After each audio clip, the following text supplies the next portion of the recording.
জিন্ডেক্স plotter মেশিনের paper fitting.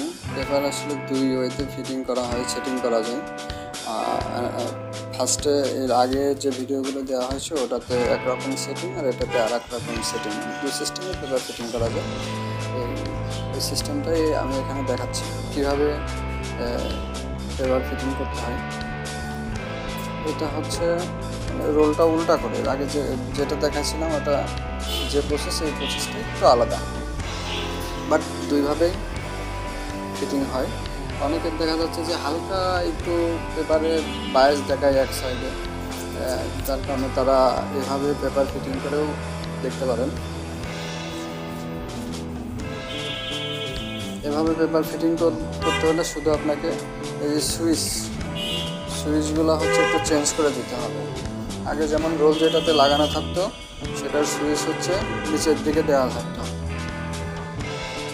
ঠিক আছে, কিন্তু এটার রোল যেহেতু উল্টা করে দেওয়া আছে সেক্ষেত্রে সুইচটা হচ্ছে আপনার উপরের দিকে হবে আর কি, শুধু সুইচটা চেঞ্জ হবে। আর মাঝের সুইচটা এটা সবসময় মিডলেই থাকবে।